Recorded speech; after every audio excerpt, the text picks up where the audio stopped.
Mahamahavagya, spiritual lullaby for Samadhi. And Suprabhatam, wake up call, wake up song for Paramashiva. For Paramashiva to manifest. With this one spiritual powerful cognition, chant this Mahamahavagya. Om Nithyananda Paramashivoham. Om Nithyananda Paramashivoham.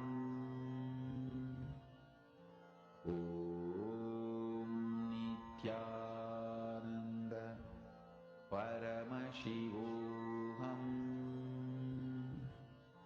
Om Nithyananda Paramashivoham. Om Nithyananda Paramashivoham. Om Nithyananda Paramashivoham. Om Nithyananda Paramashivoham. Om Nithyananda Paramashivoham. Relax.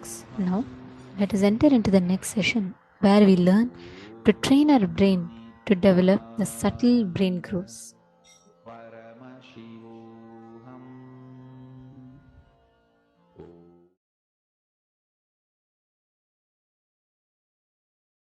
Many people come and tell me, Swamiji, you just tell me what meditation I should do, I'll do it in the house. I tell them, you will never start. You will never start. Attend a meditation workshop. In the whole group, you are forced to do. Naturally, what I'll say, tie your eyes, close your eyes, tie the ribbon. You can't do anything. You may be feeling lazy, but you can't do anything. I've seen these fitness instructors. They don't care. They don't even look at your face that you are expressing your tiredness. No, this hand is paining, that hand is paining. They don't look at you. They just say, do 1, 2, 3, 30 seconds, 2, 30 seconds, 30 seconds, 30 seconds. Right attitude. You are here saying, no. They don't bother. They just turn their face that side. Up, down, up, down, up, down. Only in the end they look at you and ask, are you all right? Here you are crying, you are asking this in the end. Same thing I also do. Only in the end I'll ask, did you enjoy? The whole day I know, because I have to create the positive abhyasa. Never miss a chance to live in the Sangha. Understand? Abhyasa means creating positive habits, positive things inside you so that it can go from conscious to unconscious, from unconscious to your body. Making all the good things as part of your life is what I call abhyasaha.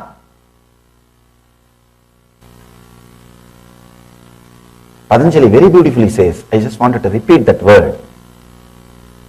Tatra stitau yatnobhyasaha. The effort to remain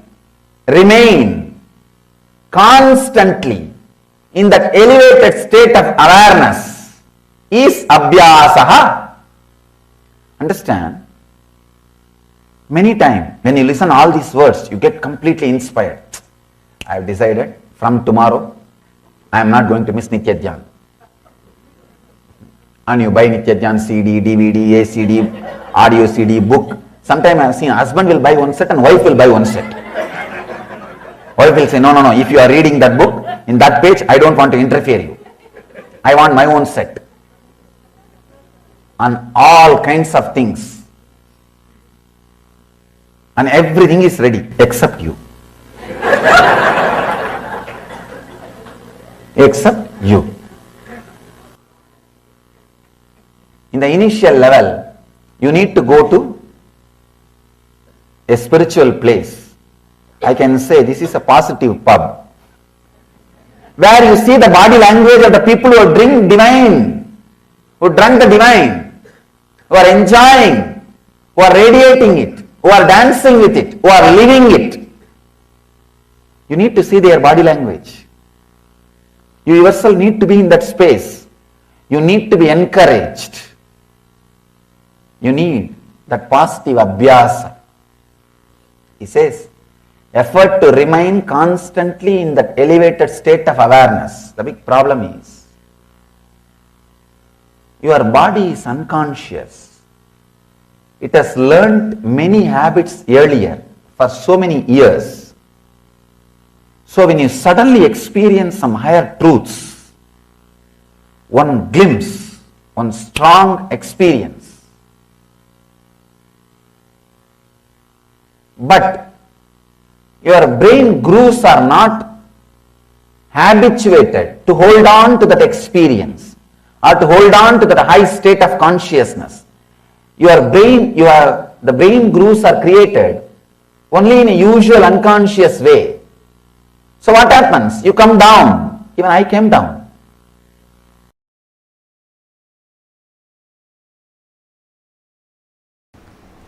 Understand? Still human beings don't know to store electricity without reducing its intensity. It is still a blind spot for human beings. Because from the ancient texts, when they translated and tried to grasp and grab,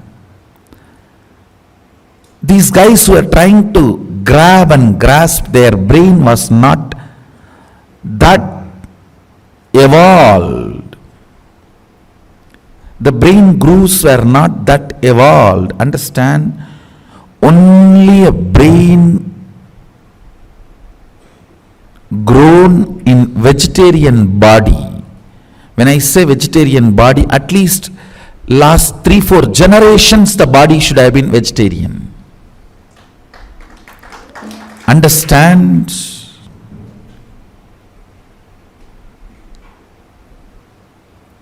I am not trying to create any conflict.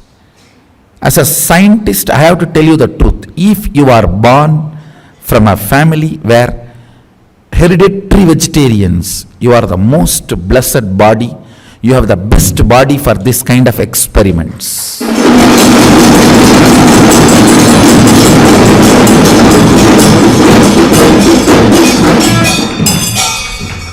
I am telling you. I am not trying to put others into depression, and I am not trying to put others into low mood and all that. When I need to reveal the truth, I have to reveal the truth. If you are born from a vegetarian family, at least where few generations they were all vegetarians, and you are also a vegetarian, I tell you, if the Vedas are inserted into your system, the agamic circuits are inserted into your system, without any blind spots, it becomes reality.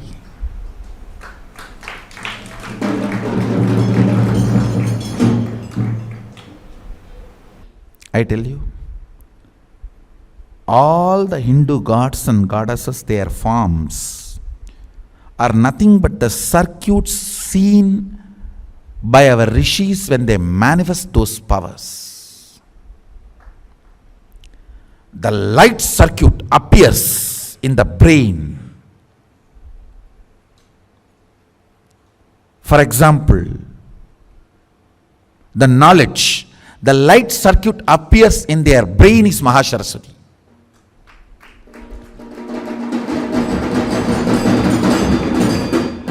So the same dhyana sloka which they delivered, if you meditate, that same light circuit will be awakened in you.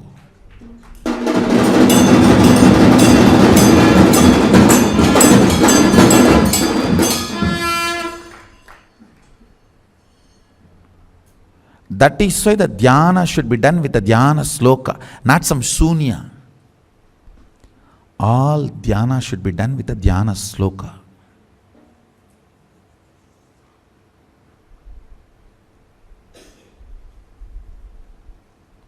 Anybody who does dhyana without dhyana sloka falls into shunya, depression. The shunya meditations are the most dangerous. Never get into that, as if already you are not depressed.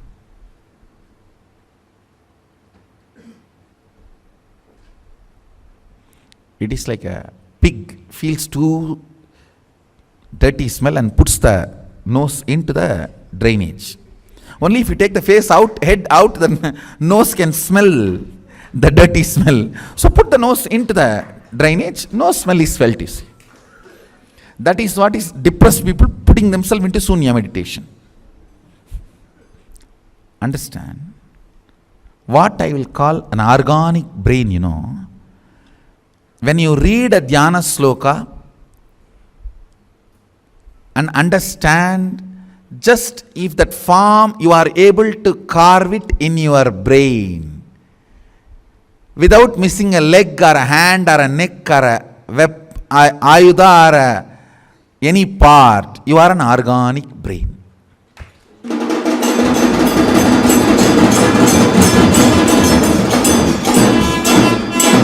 Just you recite the dhyana sloka and you are able to just visualize and keep the visualization alive. Your brain is organic brain. This is a definition of an organic brain. Even Nirahara Samyama helps in a big way to make your brain into organic brain. If you do Nirahara, your ability to retain that energy circuit of dhyana sloka in your system drastically goes up. That is why upavasa during the vratas, and as you are asked to meditate with the upavasa, with less food or less job for the stomach, you will be able to, your brain is capable of retaining the energy circuits and manifesting the powers. That is why the higher the energy, more hands and more heads are described, because your brain needs to hold on. Your brain needs to grow such subtle way. I tell you, on banana leaf, apply the ghee and eat the pure Kaveri organic ponni rice. The ability of your brain to grow subtle grooves, an ability to hold the higher understandings and visualizations. It is not a joke. 47% of Indian IAS is from Tambras, one organization. You think it is an accident? And 50% of Microsoft is Tamil, Telugu, Kannada Brahmins. You think it is an accident?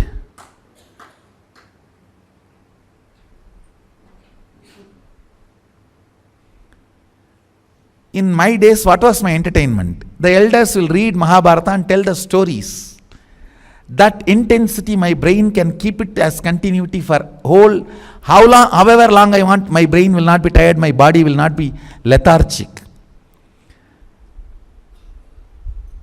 Intensity kept continuity is usage. Intensity not kept continuously is abusage.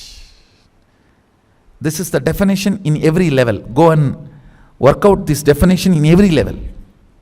Any brain grown with the entertainment of intensity continuity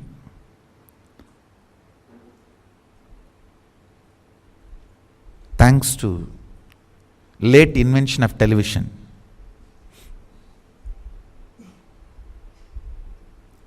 If I am revealing the power manifestation science to all of you, thanks to late import of television. Our kids should be taught by reading the dhyana sloka, visualizing the deities.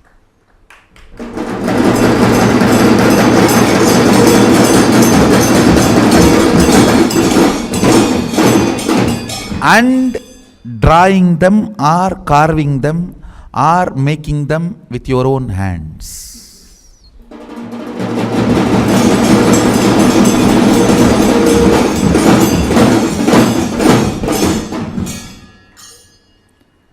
Biology is you, chemistry is the dhyana sloka and visualization, making them or carving them or painting them is physics. And I tell you, whenever I made deities out of clay, my body shapes will get shaped in the same way I have seen.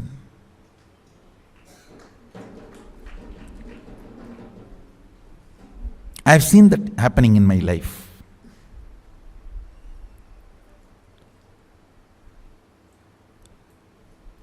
So just reading the dhyana sloka or seeing the statue, imbibing it in the brain and reproducing it back, your body will get carved.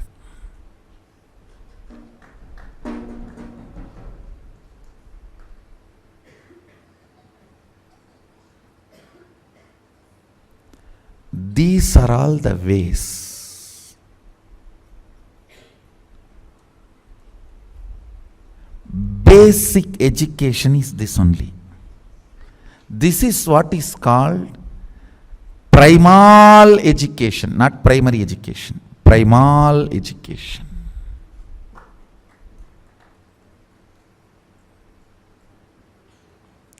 Where a child, by the simple instruction of words, is capable of visualizing and holding and reproducing that in the form of painting or art or a carving or anything. This is fundamentally the primary organic brain growing exercise and education.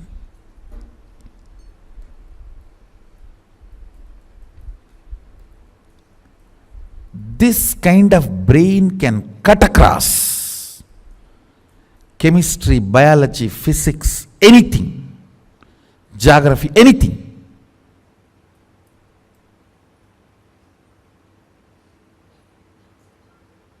See, fundamental of the Vedic education is D.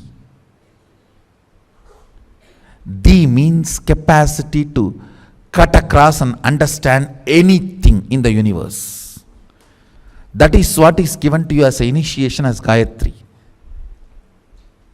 Bhurbhuvasvaha tat saviturvarenyam pargo devasya dhimahi diyo yo na prachodayat. Let me meditate on that which awakens my the ability to cut across everything and see.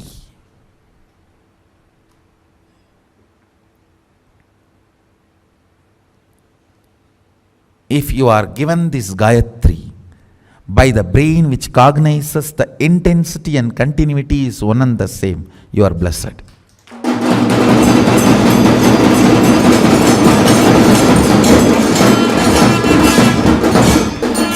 Because this seed will work in you with this Saktipada. Intensity and continuity is one and the same.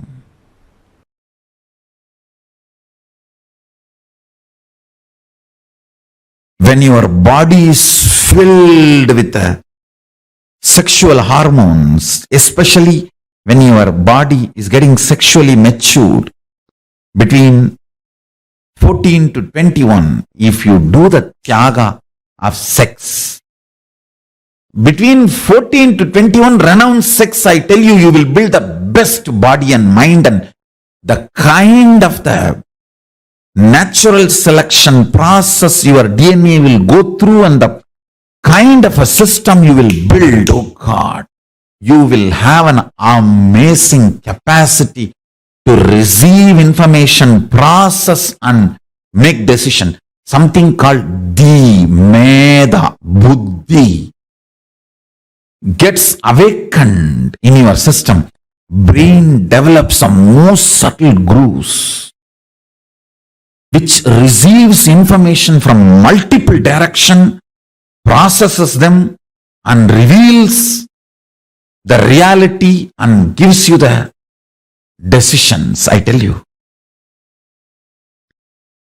anyone renounces sex and sexual fantasies between 14 to 21. I'm not saying renounce for your whole life, no. I'm only saying at least 14 to 21. Renounce. Your DNA will go through its natural selection process with a quantum jump.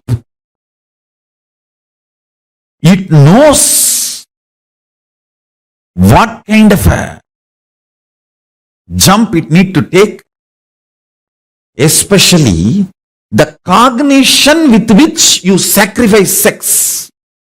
That powerful cognition will attract multiple powerful cognitions from cosmos and insert all of that powerful conscious decision making in your cognition, in your conscious decision making system. You will create such an amazing body. That is why celibacy between 14 to 21 is called science of living like God, Brahmacharya. Science of living like God. After 21, I am telling you, till 60 give birth. 3 kids per 2 years. Need to give more birth. I am not saying be celibate forever. But this 14 to 21, when that whole gushing happens, you see, your internal organ, intra-organ, everything develops the way it is going to respond. That it's almost like your inner software gets written. That 7 years. During that time, Tyaga of sex does something extraordinary to your body, internal organ, intra-organ, and superconsciousness. In every level, the Tyaga, actually Tyaga is not moral lesson. It is a scientific lesson. In my Gurukul, Tyaga should be added under the classification of science, not moral. It's a science of living, not morals of living. No.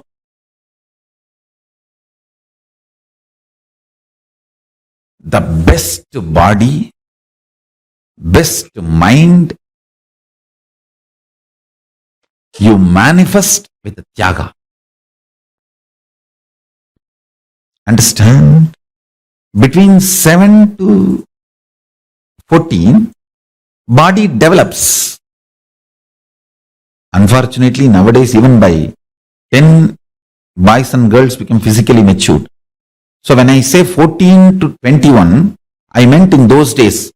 If I have to precisely tell from the time you are physically matured to 21, that's the way you should put it. Because nowadays kids become physically matured due to the altered food and various reasons and social pressure to become sexually active, all that stupidity. By 10, they become sexually mature. From the time you become sexually matured till 21, every time you sacrifice the pleasure and visualization of sexual experience in multiple level, not only not allowing the pleasure, not allowing the fantasy, not allowing the pornography being fed into your system. If you just do Tyaga of sex completely, every time you renounce, do Tyaga, your DNA in the natural selection process takes a quantum jump and selects next level.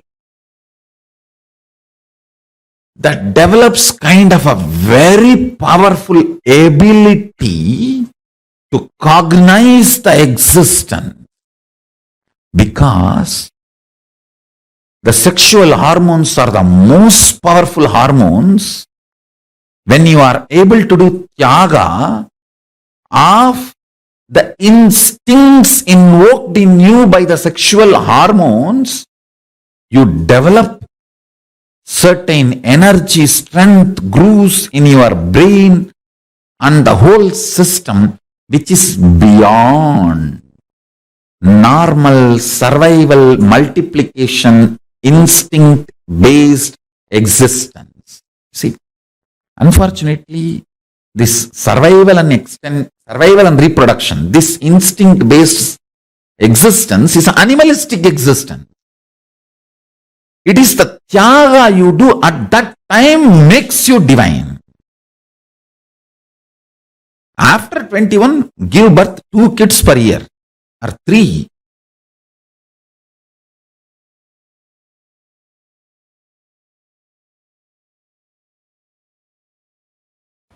It is necessary you to evolve a brain, completion, patience,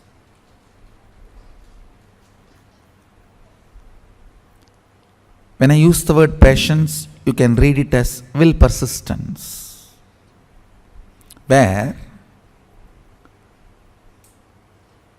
the pure consciousness can reflect, the mirroring of the neuron can happen.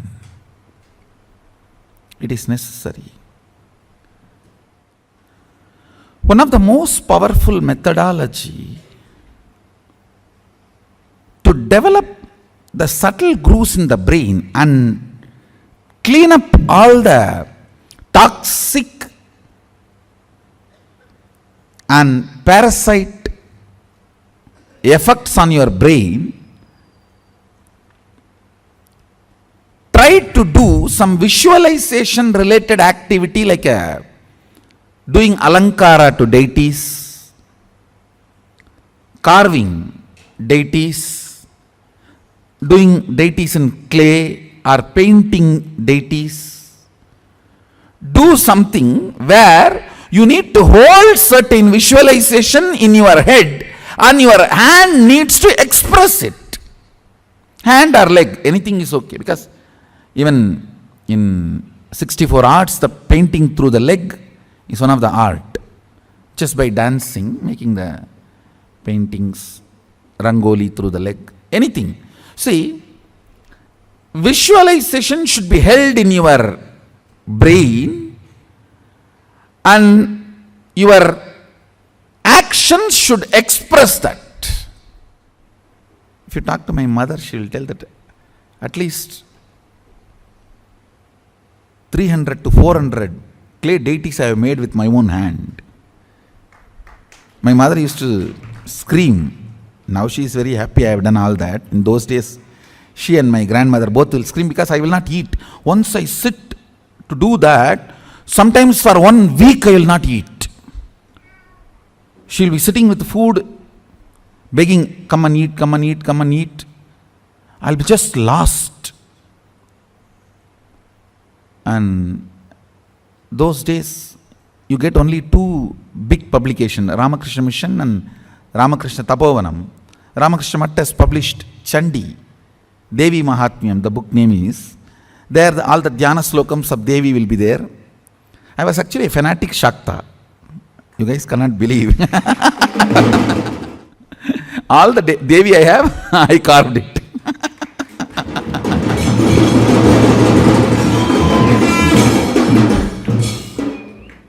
In that all the description will be there, how she looks and how she has all the hands and everything.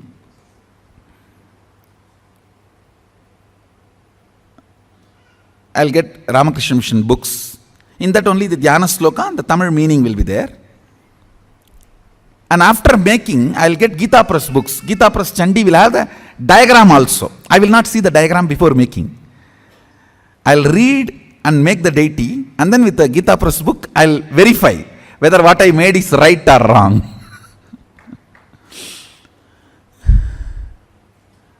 In those days, only 2-3 of these publications you will get. And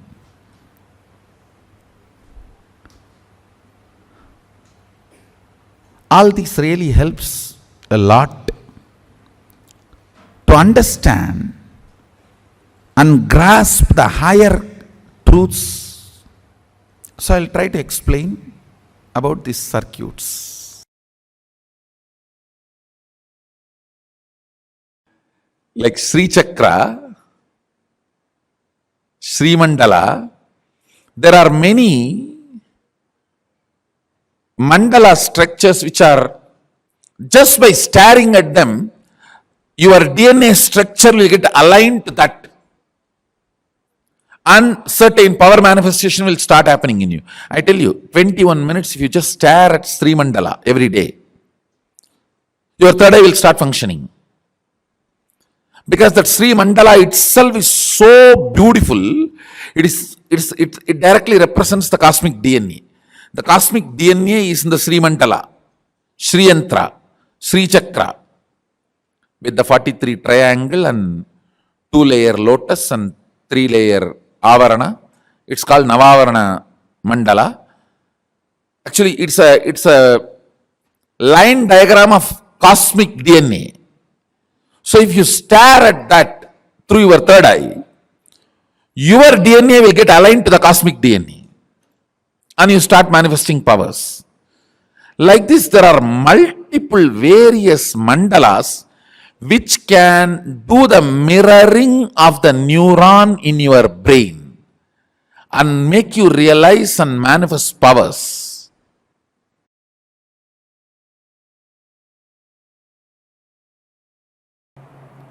I should tell you, biggest enemy in your life is taste for anti-life.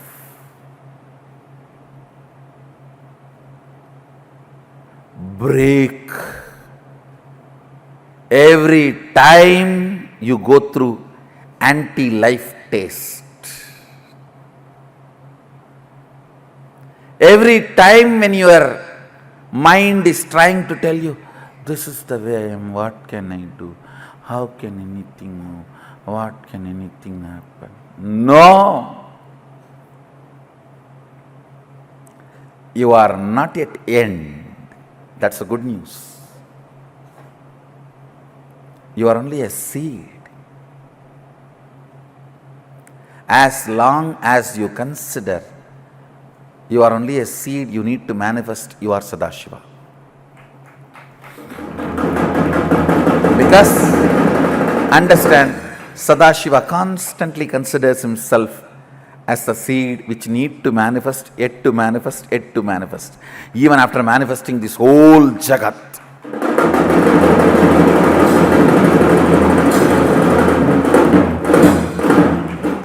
Even after manifesting this whole Jagat, making all the human beings walk straight, developing the most subtlest brain grooves, still he comes down to make you manifest all the powers, to push you to the next level.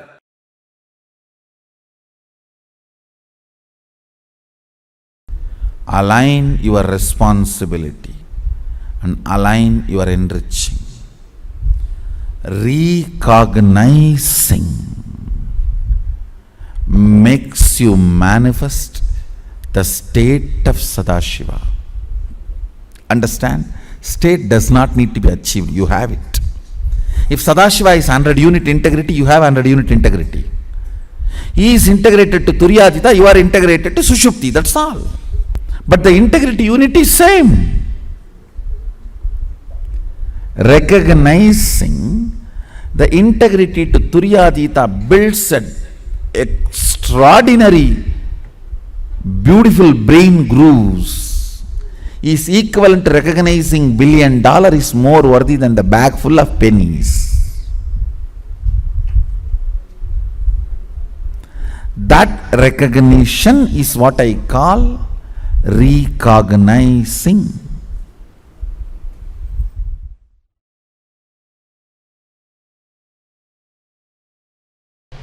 Listen, I'll repeat once more. Alchemy is nothing but using the 11 dimensions of the universe,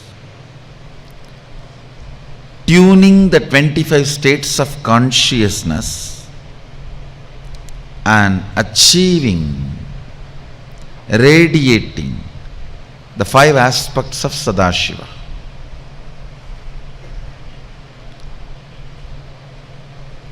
Multiple things are used in the alchemy science.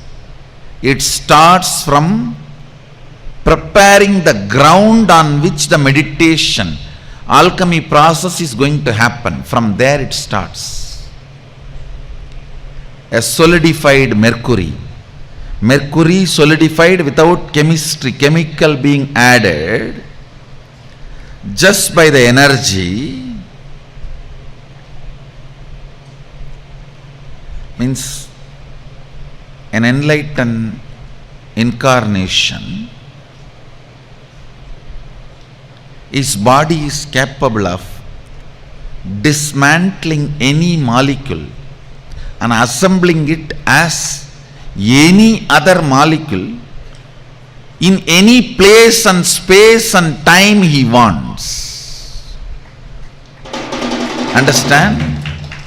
An enlightened incarnation is capable of dismantling any molecule, assembling it back as any other molecule or same in any place, time as he wants. With this power, dismantling the liquid form of a mercury and retaining its Mercurian quality in it, assembling it back as solid. I don't know how much of you. This is what is science of solidifying mercury. In this body I did this 3 times. One is under the Dakshinamurti, one is under the Bididi Garbha Mandir, present Garbha Mandir, one is under the Vaidya Sarovar, Nithyananda Lingam. It starts from preparing the ground and installing the solidified mercury and installing proper yantras, mandalas as per the instructions of Sadashiva.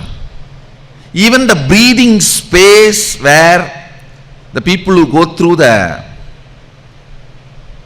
spiritual alchemy process, even the breathing space is purified by the traditional powerful incense and perfumes. The highest understandings about life, highest understandings about the universe, highest understandings about the Sadashiva, all that becomes a permanent experience. It is like a making the most powerful subtle grooves in the system.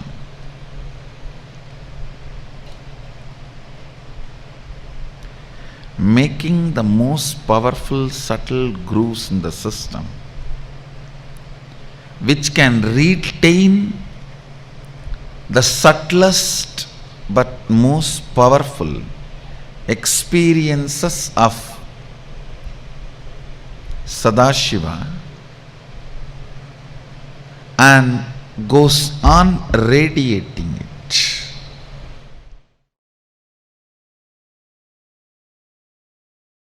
Enjoy. If not, don't worry.